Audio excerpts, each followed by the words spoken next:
Hello everyone, I am Prabinu. I am an English language and a communication skills trainer.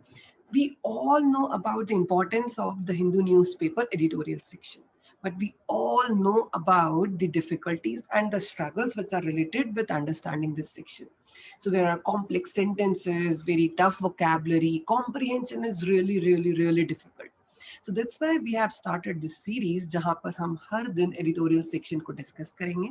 जितने articles हैं उनका एक overview हम discuss करेंगे and उनमें से जो भी एक सबसे important article होगा उसको हम sentence by sentence discuss करेंगे. Right? चलिए, without wasting any time, let's start the discussion of today's The Hindu newspaper, 22nd March. So this is our newspaper, page number 8, editorial section. So there are 4 articles. Let's discuss one by one. First article is the junk inefficiency. Junk means kachra. What is this article about? This article is about a scrappage policy जो transport ministry ने निकाली है कि जितनी भी गाड़ियां 15 से 20 साल पुरानी हो गई हैं उनको आप स्क्रैप करके नई गाड़ी लें ताकि वो जो पोल्यूशन एनवायरनमेंट में दे रही है वो खत्म हो जाए और हमारा ग्लोबली एनवायरनमेंट जो इफेक्ट हो रहा है उसको हम ठीक कर सकें. So we'll study this article in detail. What is the next article? Rising poverty. So covid cases की वजह से जो हमारी इकोनॉमी डैमेज हुई थी और अब जो रिकवरी की कोशिश हो रही थी उस पे फिर से एक थ्रेट आया है, उस पे फिर से इम्पैक्ट आया है कि जो थोड़ी भी हमारी इकोनॉमी सुधरने लगी थी वो फिर से अभी डाउन होने लगी है. सो इस आर्टिकल में पूरा एक डिस्कशन है कि हमारे कंट्री के कितने लोग बिलो द पॉवर्टी लाइन आते हैं, कितने पॉवर्टी लाइन की डेफिनेशन क्या है, कौन कितना पैसा कमाता है, उसके हिसाब से उसे पॉवर्टी लाइन के नीचे डाला जाता है, वो मिडिल क्लास का पर्सन बनेगा. एंड इस आर्टिकल में कंपैरिजन किया है इंडिया और चाइना का कि कोविड-19 की वजह से हमारी इकोनॉमी में कितना इम्पैक्ट आया है और चाइना पर कितना कम इम्पैक्ट आया है in comparison with India.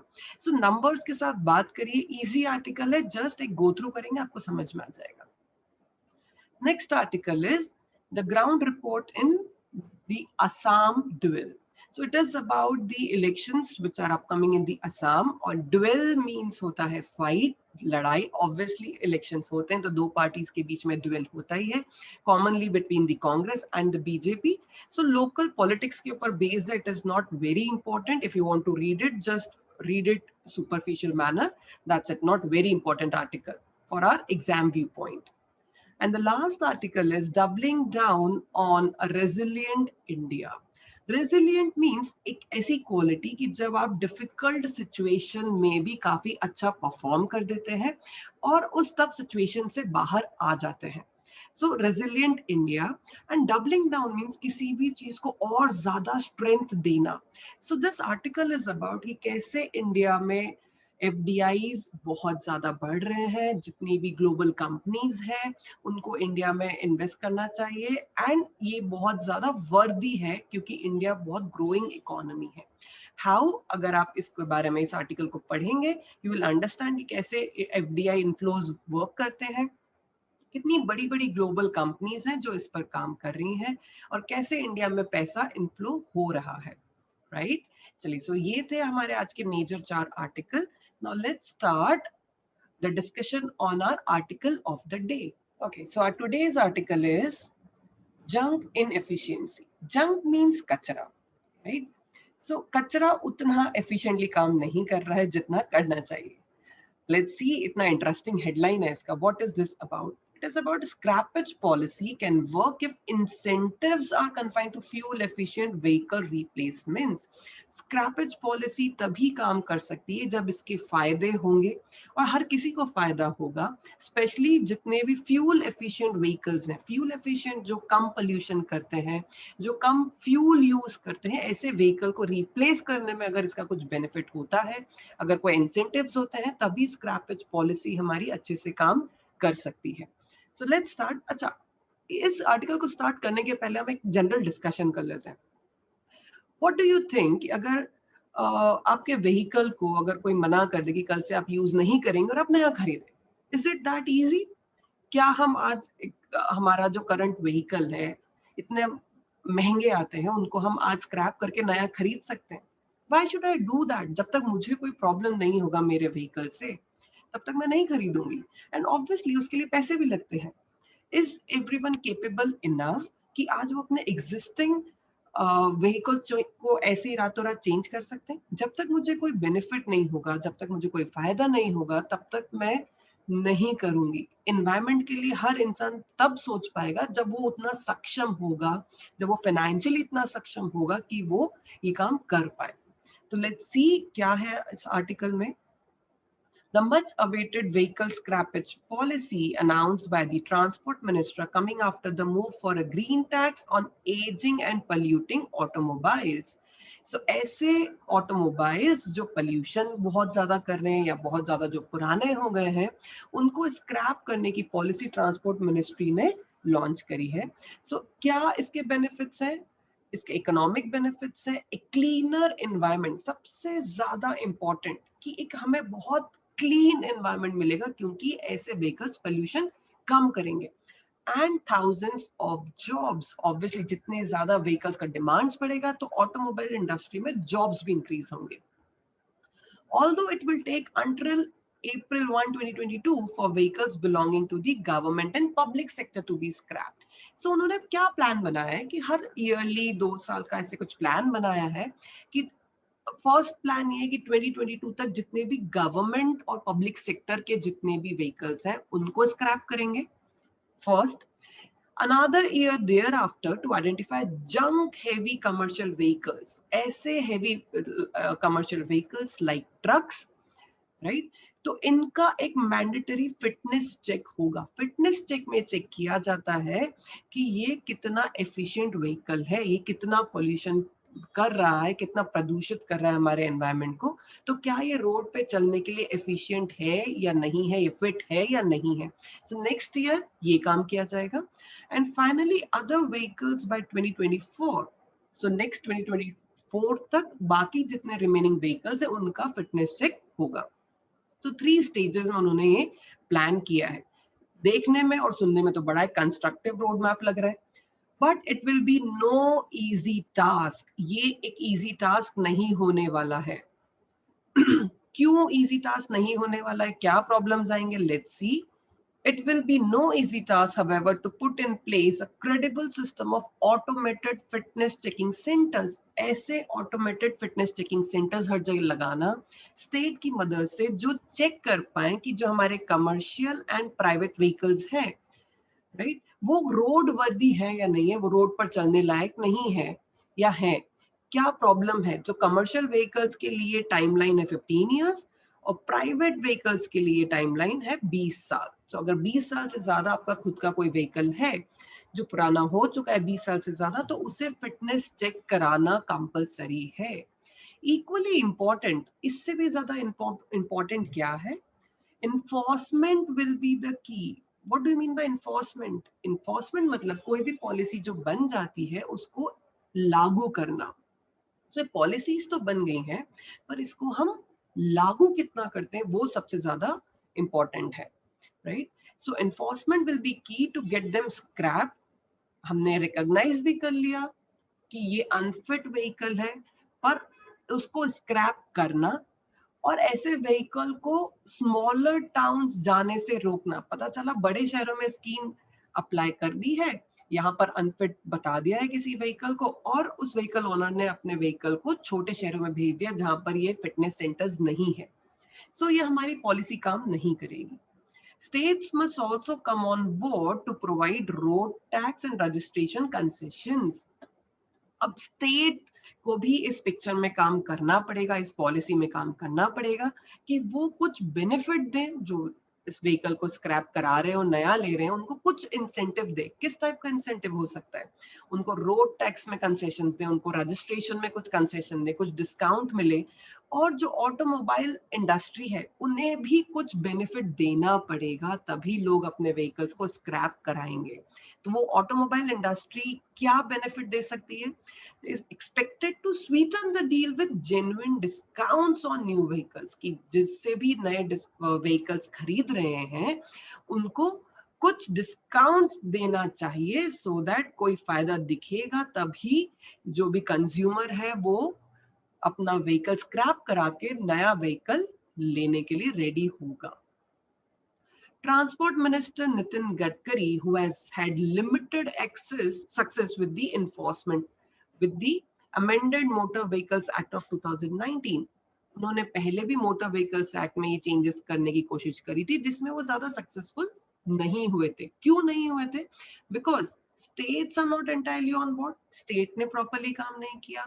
Difficult task of ensuring that the scrappage plan gets their support. उन्होंने स्क्रैपेज प्लान को सपोर्ट करने के लिए प्रॉपरली काम नहीं किया. And the backing of manufacturers who stand to benefit from a spot and demand.